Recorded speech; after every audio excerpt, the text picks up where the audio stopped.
പരിശുദ്ധ പരമ ദിവ്യകാരുണ്യത്തിന് എന്നേരവും ആരാധനയും സ്തുതിയും പുകഴ്ചയും ഉണ്ടായിരിക്കട്ടെ. പരിശുദ്ധ പരമ ദിവ്യകാരുണ്യത്തിന് എന്നേരവും ആരാധനയും സ്തുതിയും പുകഴ്ചയും ഉണ്ടായിരിക്കട്ടെ. പരിശുദ്ധ പരമ ദിവ്യകാരുണ്യത്തിന് എന്നേരവും ആരാധനയും സ്തുതിയും പുകഴ്ചയും ഉണ്ടായിരിക്കട്ടെ. ആഞ്ഞടിച്ച ലോകത്തിൻ്റെ തിരമാലകളൊന്നും തന്നെ അവനിൽ അടിയുറച്ച് വിശ്വസിച്ച് പണിതുയർത്തിയ നമ്മുടെ ഭവനങ്ങളെ ഉലച്ചു കളഞ്ഞില്ല, ഉടച്ചു കളഞ്ഞില്ല എന്നുള്ളത് സത്യം തന്നെയല്ലേ? ഒരു സുനാമിക്ക് ശേഷം എത്രയോ പേരാണ് ആ ദിവ്യസക്രാരിയുടെ മുൻപിൽ വന്ന് നിന്ന് പ്രാർത്ഥിച്ച് ബലം കിട്ടി ജീവിതത്തെ തിരികെ പിടിക്കാനായിട്ട് ഇറങ്ങി നടന്നത്. ഒരു കൊറോണ കഴിഞ്ഞല്ലോ, എത്രയും കാലം ഈശോയെ കാണാൻ പറ്റാത്തതിൻ്റെ സങ്കടത്തിൽ മരിച്ചുപോയ മനുഷ്യർ വരെയുണ്ടല്ലോ.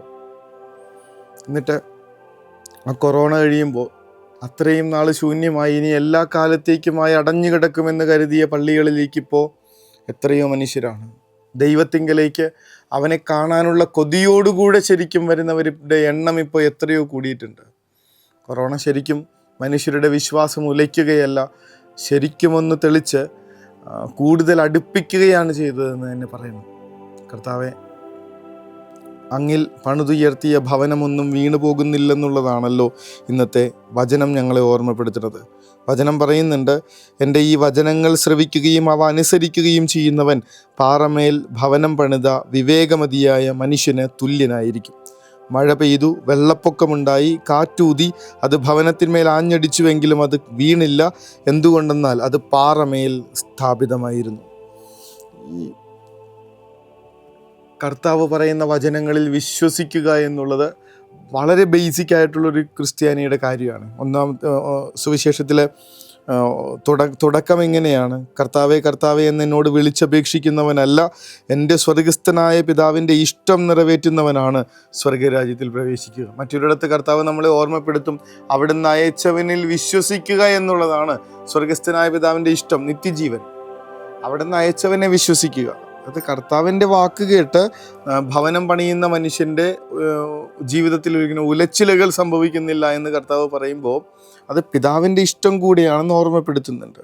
അങ്ങനെയാണ് സ്വർഗത്തിലേക്ക് പ്രവേശിക്കാൻ പറ്റണമെന്ന് പറയുന്നുണ്ട്. എൻ്റെ സ്വർഗസ്ഥനായ പിതാവിൻ്റെ ഇഷ്ടം നിറവേറ്റുന്നവനാണ് സ്വർഗരാജ്യത്തിൽ പ്രവേശിക്കുക. സ്വർഗസ്ഥനായ പിതാവിൻ്റെ ഇഷ്ടം പുത്രനിൽ വിശ്വസിക്കുക എന്നുള്ളത്. അവനിൽ വിശ്വസിക്കുന്നതിൻ്റെ അടയാളമാണ് അവൻ പറയുന്ന വാക്കുകൾ കേൾക്കുകയും അതനുസരിച്ച് ഭവനം പണിയുകയും അതനുസരിച്ച് ജീവിക്കുകയും ചെയ്യുന്നവൻ. അവൻ പാറമേൽ ഭവനം പണിത മനുഷ്യന് തുല്യനായിരിക്കും. ചെറിയൊരു ചോദ്യം വരുമ്പോൾ, മക്കളുടെ ഭാഗത്തു നിന്ന് ഒരു നിരാശം വരുമ്പോൾ, ജീവിതത്തിൻ്റെ പ്രയാസങ്ങളും ഉലച്ചിലുകളും വരുമ്പോൾ, ഓപ്പറേഷൻ ചെയ്തിട്ടും വേദന മാറുന്നില്ലെന്ന് വരുമ്പോൾ, ഒരുപാട് വേദനകളിലൂടെ കടന്നു പോകേണ്ട അവസ്ഥകൾ വരുമ്പോൾ, തകർച്ചകളും തളർച്ചകളും നമ്മളെ നിരന്തരം വേട്ടയാടുമ്പോൾ, നമ്മളിങ്ങനെ കർത്താവിനെ നിന്ദിച്ച് പള്ളിയിൽ പോവാതെ പ്രാർത്ഥനകൾ മുടക്കി മനസ്സ് തകർന്നിരിക്കുമ്പോൾ വചനം പറയും, നീ ഭവനം പണിതത് പാറമേലായിരുന്നോ ഇല്ലയോ? ക്രിസ്തു പറഞ്ഞ വചനങ്ങളിൽ അടിയുറച്ച് വിശ്വസിച്ചുകൊണ്ടാണ് മുന്നോട്ട് പോകുന്നതെങ്കിൽ അവൻ പാറമേലിങ്ങനെ പണിതുയർത്തിയ ഭവനം കണക്ക് കാറ്റൂതും, വെള്ളപ്പൊക്കമുണ്ടാകും, അത് ആഞ്ഞടിക്കും. ഇതൊക്കെ സ്വാഭാവികമായിട്ടുള്ള ഈ ലോകത്തിൻ്റെ കാര്യങ്ങളാണെന്ന് വചനം നമ്മളോട് പറഞ്ഞു തരാണ്. കാറ്റൂതും വെള്ളപ്പൊക്കമുണ്ടാകും, അത് ഭവനത്തിന്മേൽ ആഞ്ഞടിക്കും. നടന്നോട്ടെ, ചുറ്റും എന്തും നടന്നോട്ടെ.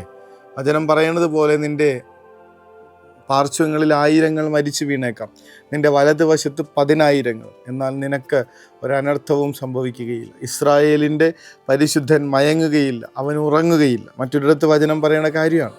കർത്താവെ, അങ്ങിൽ ആശ്രയിച്ച് മുന്നോട്ട് പോകാനുള്ള കൃപ തരണമേ എന്ന് പ്രാർത്ഥിക്കുക. അങ്ങിൽ ശരണപ്പെട്ട് അങ്ങിൽ നങ്കൂരമിട്ട് കിടക്കുന്ന ഒരു ബോട്ടിനെ കണക്ക്, ഒരു വഞ്ചിയെ കണക്ക് ഇങ്ങനെ ലോകം ഞങ്ങളെ ഉലയ്ക്കാതിരിക്കട്ടെ എന്ന് പ്രാർത്ഥിക്കണം.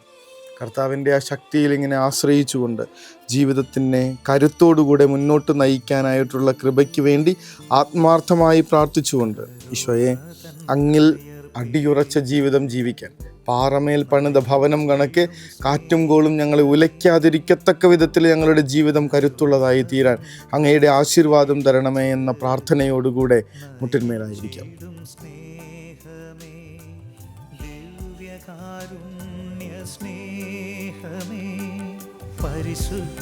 പരിശുദ്ധ പരമ ദിവ്യകാരുണ്യത്തിന് എന്നേരവും ആരാധനയും സ്തുതിയും പുകഴ്ചയും ഉണ്ടായിരിക്കട്ടെ. പരിശുദ്ധ പരമ ദിവ്യകാരുണ്യത്തിന് നേരവും ആരാധനയും സ്തുതിയും പുകഴ്ചയും ഉണ്ടായിരിക്കട്ടെ. പരിശുദ്ധ പരമ ദിവ്യകാരുണ്യത്തിന് നേരവും ആരാധനയും സ്തുതിയും പുകഴ്ചയും. ദിവ്യകാരുണ്യമേ അനന്ത സ്നേഹമേ, പരിശുദ്ധ പരമ ദിവ്യകാരുണ്യമേ അനന്ത സ്നേഹമേ.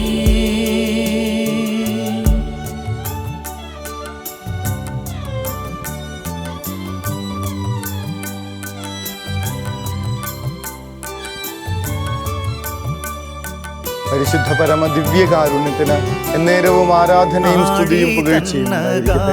പരിശുദ്ധ പരമ ദിവ്യകാരുണ്യത്തിന് എന്നേരവും ആരാധനയും സ്തുതിയും പുകഴ്ചയും ഉണ്ടായിരിക്കട്ടെ. പരിശുദ്ധ പരമ ദിവ്യകാരുണ്യത്തിന് എന്നേരവും ആരാധനയും സ്തുതിയും പുകഴ്ചയും ഉണ്ടായിരിക്കട്ടെ. കർത്താവേ, അങ്ങയെ വിളിച്ചപേക്ഷിക്കുന്നതോടൊപ്പം അങ്ങയിൽ പരിപൂർണമായി അടിയുറച്ച് ജീവിക്കാൻ വേണ്ട കൃപ തരണമേ എന്ന്. ഞങ്ങൾ ക്രിസ്തുവാകുന്ന പാറമേലിങ്ങനെ ഭവനം പണിത ബുദ്ധിശാലികളായ മനുഷ്യരായി ഈ ലോകത്ത് ജീവിക്കാനുള്ള അഭിഷേകം നൽകണമേ എന്ന്, തെളിച്ചം തരണമേ എന്ന് ആത്മാർത്ഥമായി പ്രാർത്ഥിച്ചുകൊണ്ട് പണിതുയർത്തിയതൊക്കെ ക്രിസ്തുവിൽ തന്നെ ആയിരുന്നു എന്നുള്ള ആത്മവിശ്വാസത്തോടു കൂടി നമുക്ക് ഉറക്കത്തിലേക്ക് പോകാം. ഈശോ അനുഗ്രഹിക്കട്ടെ. കരുണതൻ കയർ പിടിച്ച് നയിച്ചിടും സ്നേഹമേ, ദിവ്യകാരുണ്യ സ്നേഹമേ, പരിശുദ്ധ സ്നേഹമേ, പരിശുദ്ധ പരമ ദിവ്യകാരുണ്യമേ അനന്ത സ്നേഹമേ,